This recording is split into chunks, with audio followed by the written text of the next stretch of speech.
y'all. I'm Carrie, and this is Monstrous, Spooky Edition.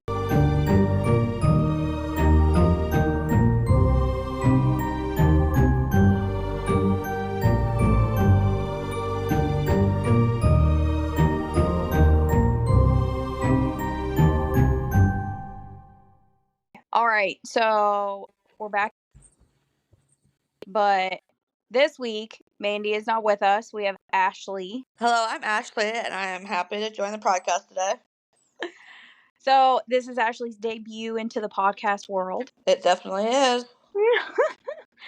So Mandy's gonna be taking some time off. She's got some family things that she needs to take care of. So we're gonna keep with the episodes every week, but you might hear Mike, you might hear Ashley, you might hear some new voices. It'll be a week by week basis until Mandy comes back. So for this week's spooky episode, Ashley's with us. And I thought we'd do something a little spooky, but a little fun. Spooky but fun. Yep, spooky, but a little fun. Sort of. Okay, so are we ready to get into what I have this week? Let's do it. All right. So from classic games like Bloody Mary and the Can to popular board games like the Ouija board, true weirdos can't ever get enough of scary, spooky, and cult-like games. Well, everyone brace yourselves because I have scary games that you can play either alone or with friends, whenever really. That sounds interesting. So as we all know, or at least most of us, there are few experiences that elicit the thrill and camaraderie that playing scary games with your friends does. Plus, going out to eat and spending excessive money on events can be redundant after a while. So with these games that I have, you can expect chills to be sent up your spine, your heart to pound, and plenty of horror-filled fun. So I have a spoiler alert. Many of these games involve dark rooms, lit candles, and mirrors. Do it. Where are these? Let's see these games. Okay. Hold your horses. Jeez. All right. So our first game really doesn't need an introduction, but it definitely deserves one. So here goes. You want to chat with the afterlife? Tread cautiously. The Ouija board is often hailed as the paranormal party, inviting players to communicate with spirits through a simple and unnerving seance. So with this, you place your hands on the planchette and await the supernatural guidance to spell out messages. To work, all participants must place their hands on the planchette and ask any present spirits to answer their questions by moving the planchette around the board to spell out their response. While some people see it as a harmless parlor game, others swear by the board's ability to communicate with those who have passed to the other side. And that's all I have for this one. I don't want to go too far into this one because I'm going to do an entire episode on the Ouija board. So I don't want to give too much away. Sounds like a plan. But we couldn't do a spooky game episode without the Ouija board. So the next one is called the Queen of Spades. It is a game or ritual that is traditionally played by kids and teens in Russia. It involves summoning the ghost of a woman and asking her to grant you one wish. They say it's the Russian version of Bloody Mary. So to play the Queen of Spades, you need a Queen of Spades. You can get that from any deck of basic cards. A dark room, a mirror, a candle, and red lipstick. The game should be played at night between 11 p.m. and 3 a.m. So now that it's between those times, you have all of your supplies, you go into a dark room with a mirror. Then you place the Queen of Spades playing card up against the mirror. The face of the card has to face the mirror.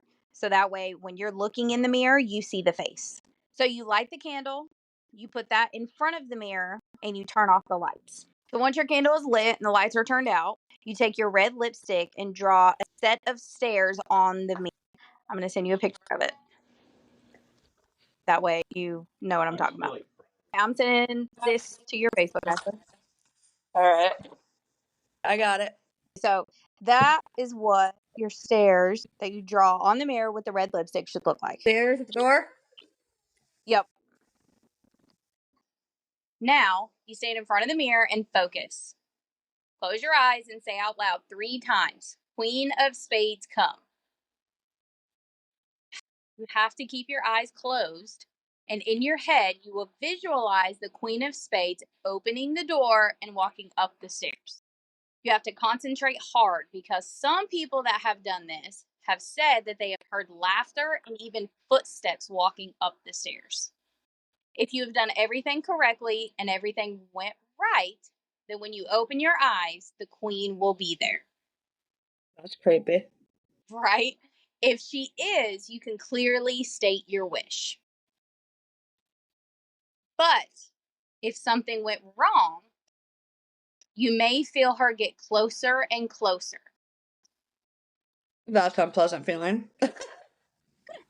You may feel her wrap her hands around your throat and strangle you. Oh, hell no.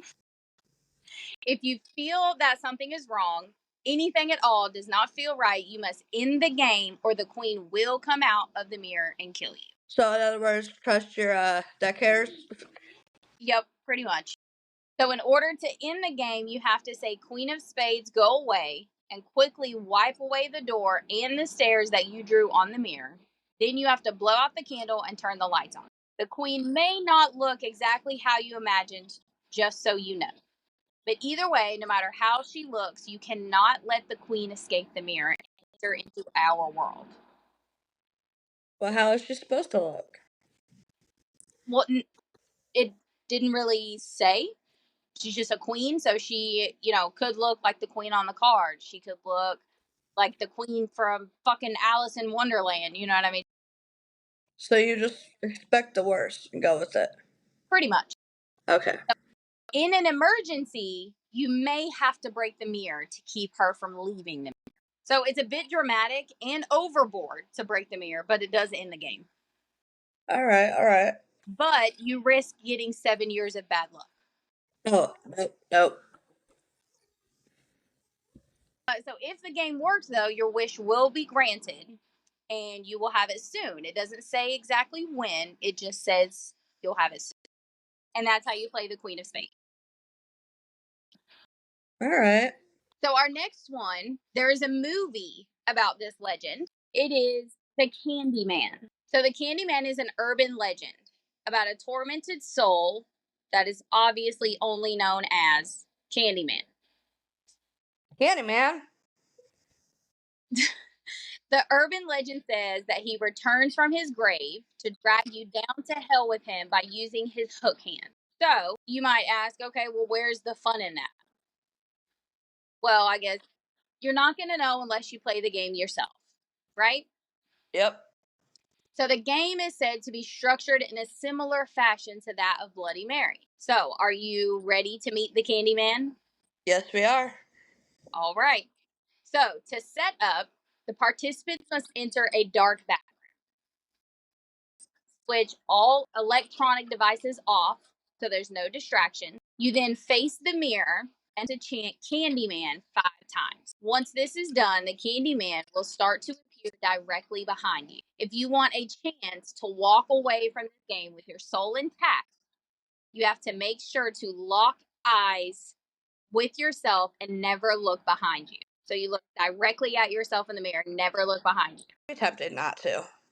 Right? If you tell me not to do something, I want to do it even more. Exactly. It's like putting you in a white padded room with a red button and says, don't touch the button. And you're going to touch the button. Exactly, just to see what happens. So, Candyman is an enraged, tormented soul. And he will do anything that it can to get you from the back using his sharp hook so he can drag you down to hell for eternity. It is said that in order to exit the game, you must leave the bathroom while staring at your own face the entire time that you attempt to walk out of the bathroom. So, if I tried to do this at my house, I would be screwed. Oh, for sure. Yeah, because all 3 of my bathrooms, the mirror, you can't look in the mirror and leave the bathroom at the same time. No. So, is Candyman a demon or is he a spirit? It is said that Candyman wanders that fine line between the two. So as a human, the Candyman lived a horrible and abusive life. He was always tortured and made fun of, so when he died, his rage produced a very evil spirit. It is said that over the years, his spirit has claimed many souls and has not left any hint of humanity for a very long time. Either way, this is not a spirit or demon that I would ever want to be. Just saying. Yeah, no, not at all. I don't want to find out. Okay, so how you play the game. So first you go into a dark bathroom. You face the mirror and make eye contact with yourself. You repeat Candyman 5 times. He will appear and now attempt to take you to hell. As I said before, in order to exit the game, you have to stare at your own face as you exit the bathroom. You close the bathroom door and switch the light back on. So, we all know that playing cursed games like this without any kind of protection is very risky.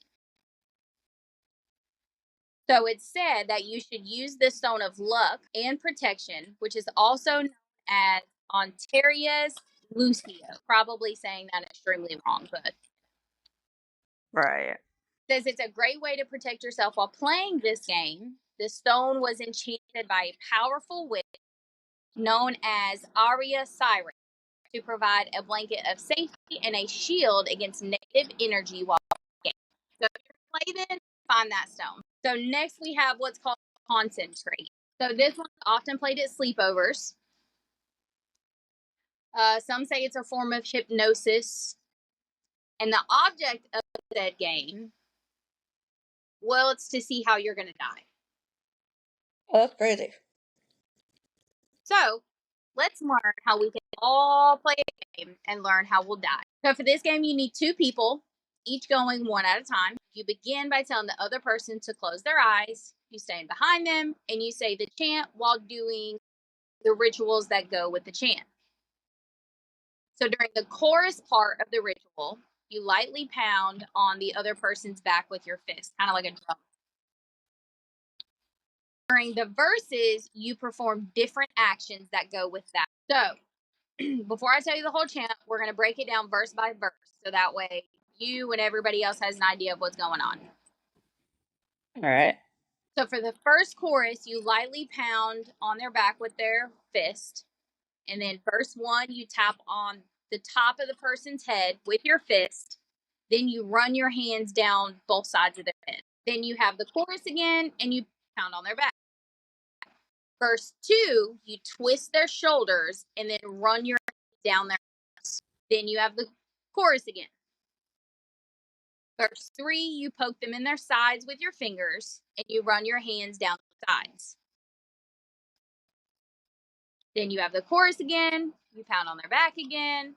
Then we have verse 4. Verse 4, you tap them on the back with your fist and then you run your hands down their back. Then you have the chorus again. Then verse 5, you mime wrapping a rope around and then you pull the imaginary rope. The person's head should move back as if they have been hung. Then you hold the person by their arms and you whisper the last portion into their ear. Okay, so any questions you follow so far? I got it. Okay, it's a lot going on there. So the chant goes as follows. Concentrate on what I'm saying. People are dying, children are crying. Concentrate on what I'm saying. Crack an egg on your head, let the yolk run down, let the yolk run down. Crack an egg on your head, let the yolk run down, let the yolk run down. Concentrate on what I'm saying. People are dying, children are crying. Concentrate on what I'm saying. Squeeze an orange on your shoulder, let the juice drip down, let the juice drip down. Squeeze an orange on your shoulder. Let the juice drip down. Let the juice drip down. Concentrate, concentrate, concentrate on what I'm saying. People are dying, children are crying. Concentrate, concentrate, concentrate on what I'm saying. Stick 10 needles in your sides. Let the blood drip down, let the blood drip down. Stick 10 needles in your sides. Let the blood drip down, let the blood drip down. Concentrate, concentrate, concentrate on what I'm saying. People are dying, children are crying. Concentrate, concentrate, concentrate on what I'm saying. Stab a knife in your back, let the blood drip down, let the blood drip down. Stab a knife in your back, let the blood drip down, let the blood drip down. Concentrate, concentrate, concentrate on what I'm saying. People are dying, children are crying. Concentrate, concentrate, concentrate on what I'm saying. Wrap a rope around your neck, wrap till it's tight. Wrap a rope around your neck and pull. You're standing on a building, you're out on a ledge. You're feeling very dizzy and you're close to the edge, and someone pushes you.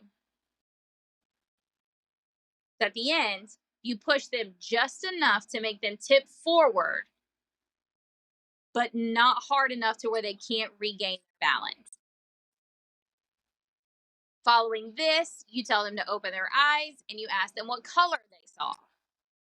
The color they see when they open their eyes represents how they will die. Are you ready to know the colors? Yes, we are. Okay, red means you'll be stabbed to death. Blue means you'll drown. Yellow means you'll be poisoned. Orange means you'll burn to death in a fire. Green means you'll fall from a height and die on grass. What? That one's very specific. Purple means you'll suffocate. Brown means you'll be buried alive.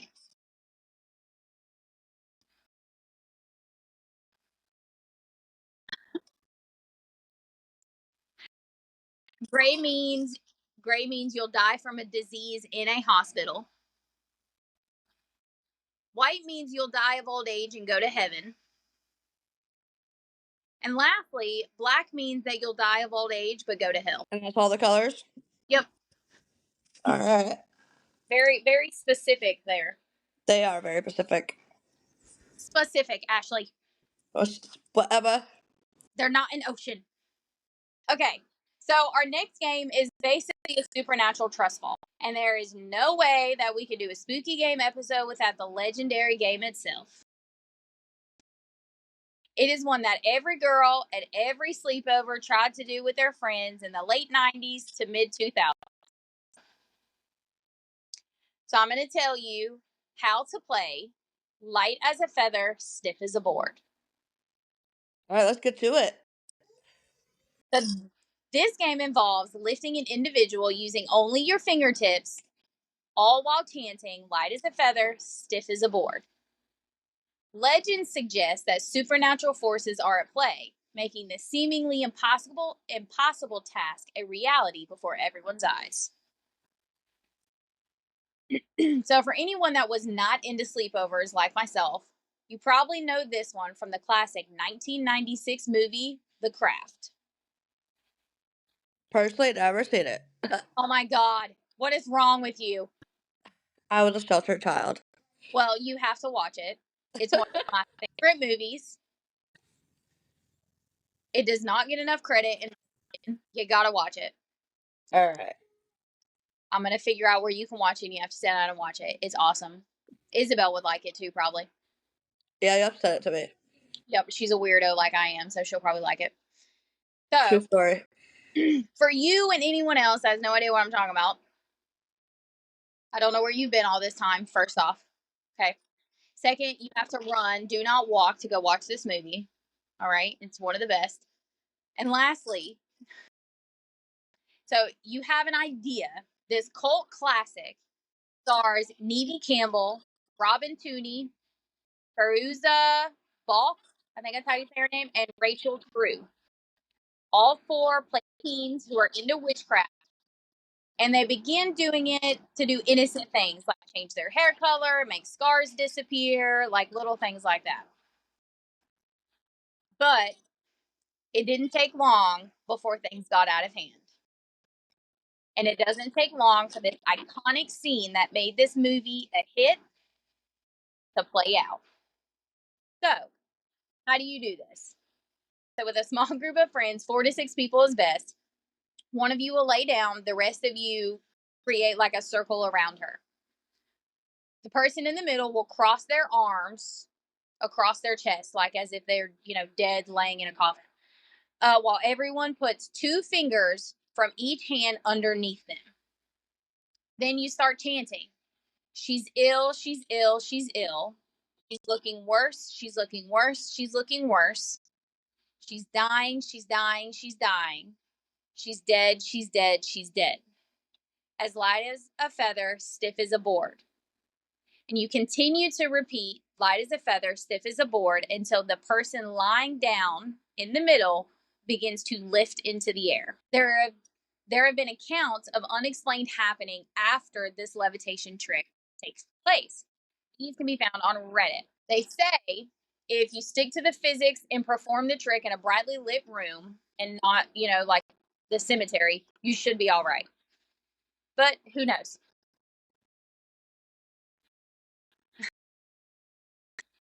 There is one Reddit claim by a Reddit user that I found that posted their true story with this trick. And I'm going to tell it to you. So it says, this story sounds so cliche, but it happened. It's been 35 years, but I will never forget the shock, awe, and pure terror we all felt. I was in the Girl Scouts with 8 or 10 other girls from my elementary school. We all participated from probably 3rd to 5th grade, so roughly between 8 and 10. Like most kids that age, we played spirit games like Bloody Mary, etc. Nothing of any consequence ever happened. Beyond us just scaring the crap out of ourselves. Nothing until this time. We were all very excited to have the opportunity to go and spend the weekend at a Girl Scout camp. Other than the couple of years spent in South Georgia, I grew up in Metro Atlanta, so the idea of camping was really exciting. I use the word camping loosely because we were not intense. It was more like summer camp kind of place. There were cabins with walls about waist high and then screens above that. There was no glass, just screens around the majority of the upper half of the walls. We had running water, bathrooms in the cabins, and one of the corners was walled off for a room for the chaperones. Other than the bathroom with 2 or 3 toilets and shower stalls, it was basically just a giant open room. There were tables near the door, like dining tables that we could sit around for crafts and eating, but we didn't have beds. This has always seemed weird to me, but we all slept on sleeping bags on thin mattresses or mats on the floor. Only 7 of us were able to go on that weekend trip.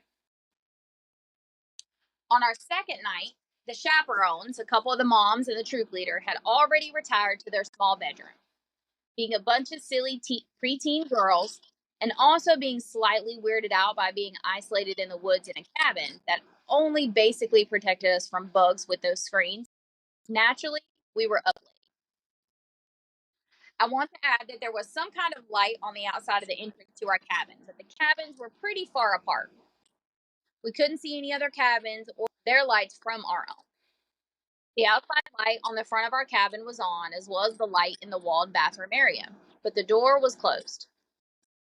We had sequestered ourselves into one corner in the far right. The chaperone's bedroom was to our left, the bathroom diagonal across from it, and the tables diagonal across behind us. The front door was on the side with the bathroom and tables. Okay, so we got the picture in our head of what the room looks like, right? Yes. Okay. Someone came up with the idea to play light as a feather. The rest of us had never heard of it nor played it.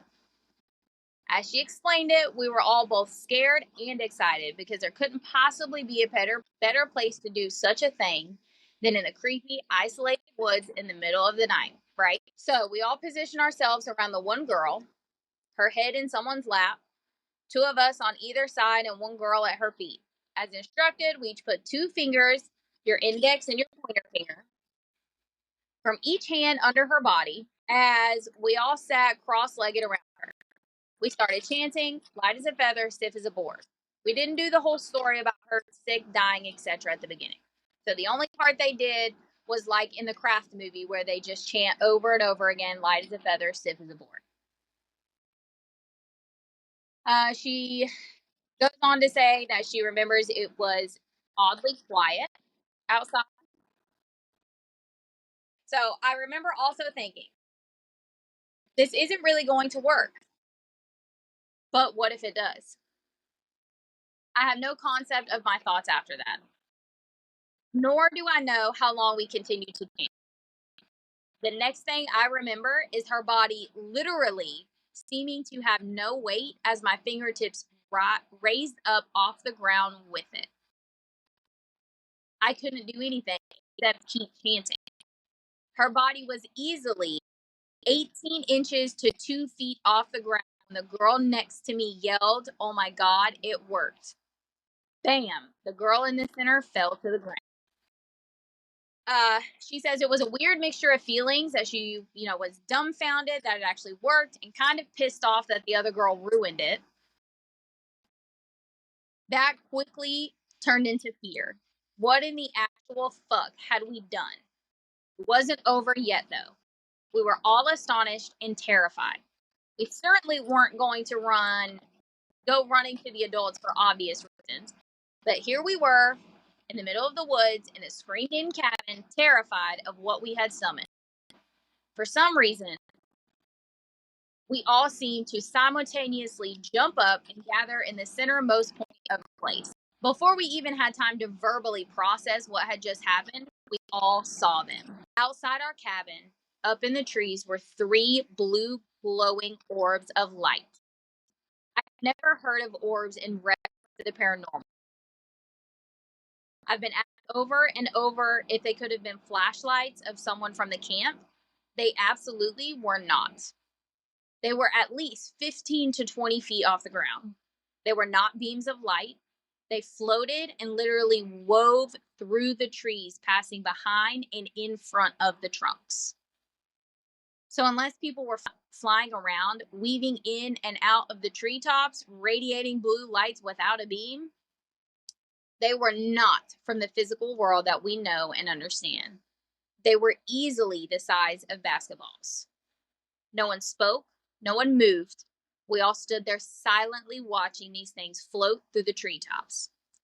I don't have much concept in how long this actually went on. I would say at least several minutes. It was scary just because it was there. But I don't remember feeling any sense of actual evil from it. When they eventually stopped, we were all too afraid to make much noise. We dragged our sleeping bags and mats to the center of the cabin and huddled there together the rest of the night. I can definitely say that night changed my life. I know for a fact that something exists outside the physical world that everyone accepts. I certainly don't claim to be able to define it, but it is there. And that is light as a feather, stiff as a board.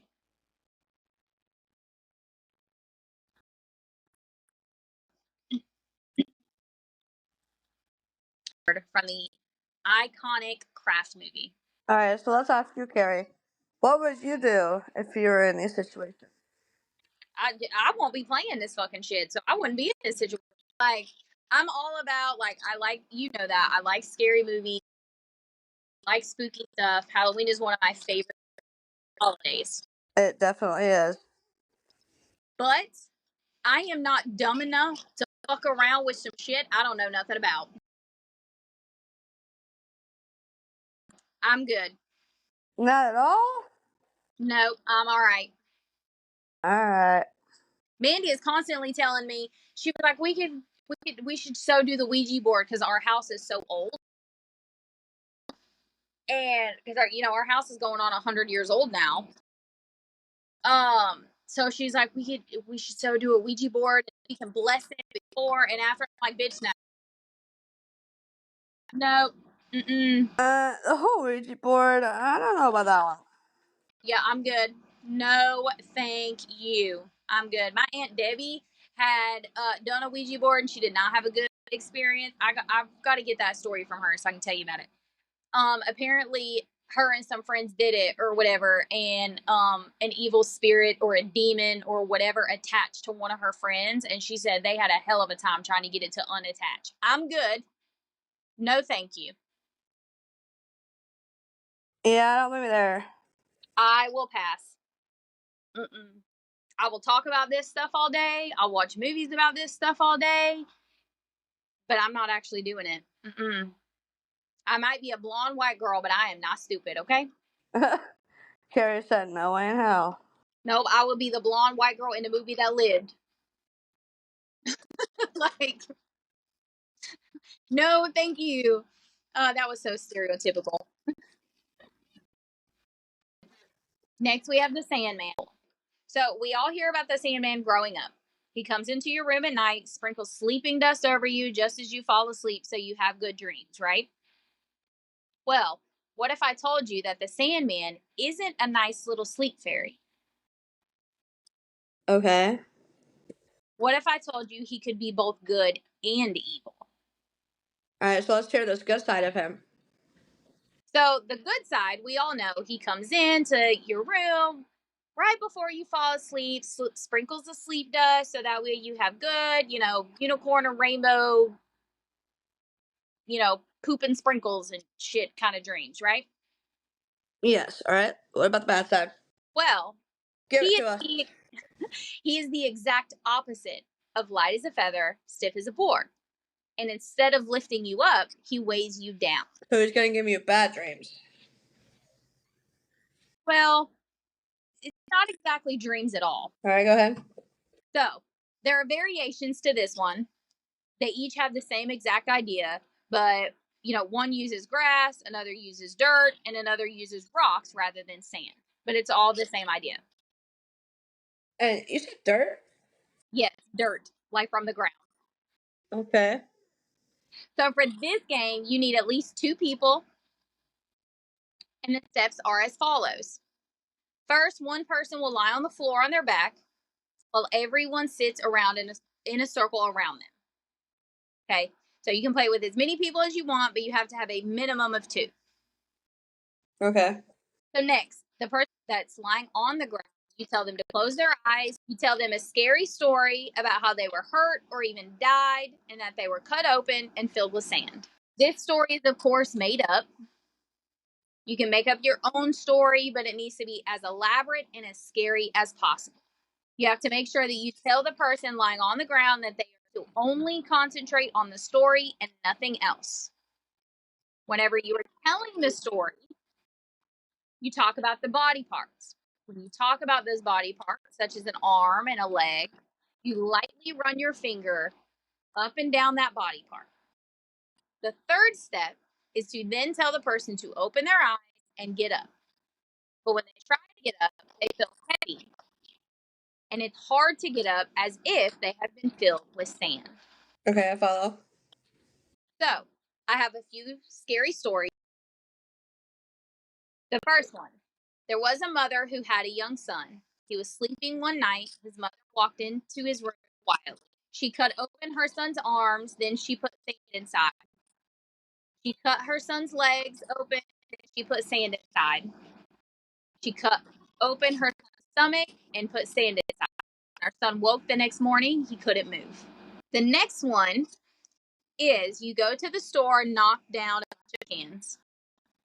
For this one, you'd pound on the person's face, arms, legs, and stomach as if the cans had fell over on top of them. You go to the hospital and they open you up. You run your finger along their face, arms, legs, and stomach, and you pat them as you're putting sand inside. The doctors put sand inside you. They fill you up with sand. You then tap your finger along their face, arms, and stomach to close them back up. They sew you with thread. So you run your finger along them as if you're sewing them up. Now, sit up slowly. You feel 50 pounds heavier. Then I have the last one, which honestly, it is my favorite. And the story by itself is creepy without adding in the element of feeling as if someone's cutting you open and filling you. So you tell the person lying down that they have died in some kind of horrible way. They've been taken to the cemetery and buried. You then say, quote, "This Sandman came to your grave and dug up your body. He slid open your arm. He slid open your arm and filled it with sand. Then he stitched it back shut. He cut open your leg and filled it with sand, then stitched it back up." And you keep going like that, repeating each body part, saying the Sandman cut it open and stitched it back up until each body part has been filled with sand. And that's why I'm getting cremated when I die.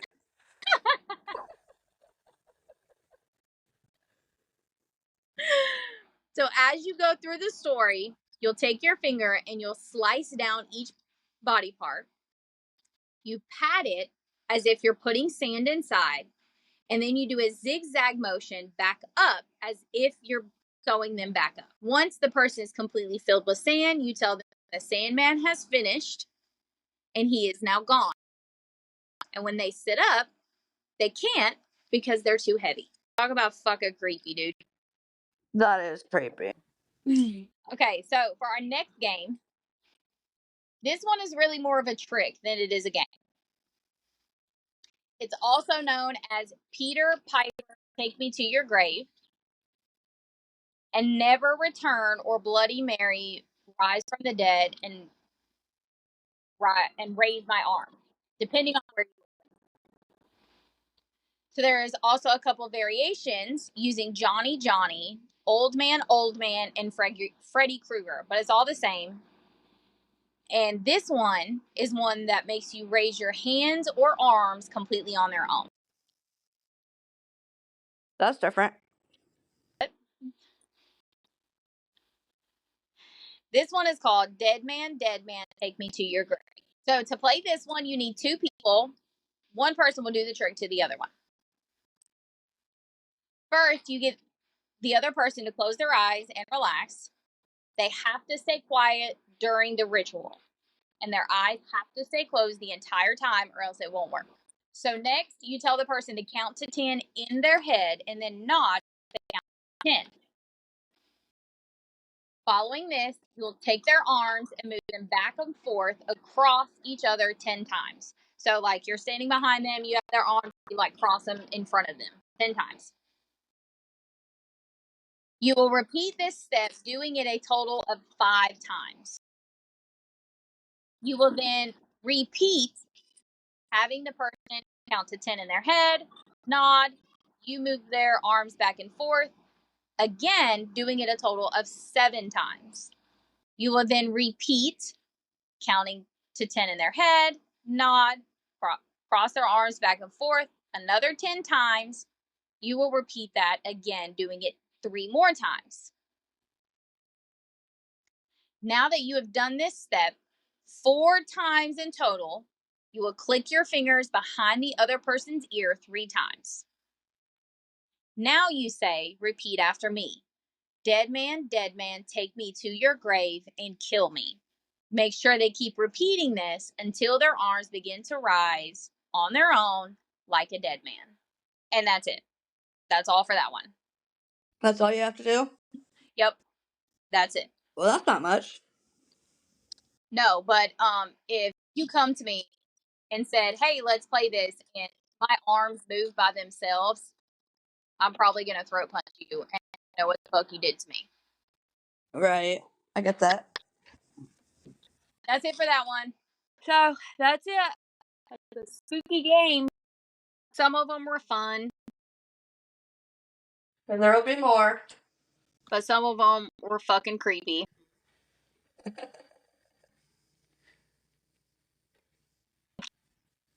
Yeah. Some of them is like, no, I'm No, good. not doing it. I'm good. Yeah. So I have a few photos that go along with a couple of the games.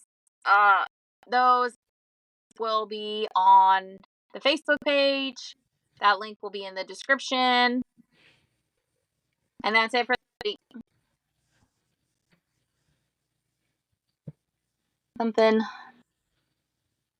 a little more lighthearted, I guess, if you want to call it that. Right. All right. Watch for monsters. This is Ashley signing out. And don't kill people. Bye, Thanks. y'all. Bye.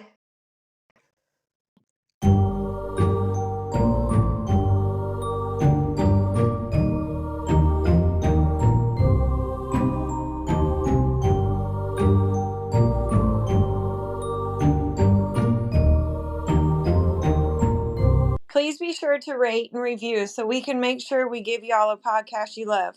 Be sure to subscribe so you get notifications each week when episodes air. If you want to send us a case or a topic suggestion, you can email us at monstroustcpod@gmail.com. Also, be sure to check out our Facebook page for updates along with information and photos for each week's episodes.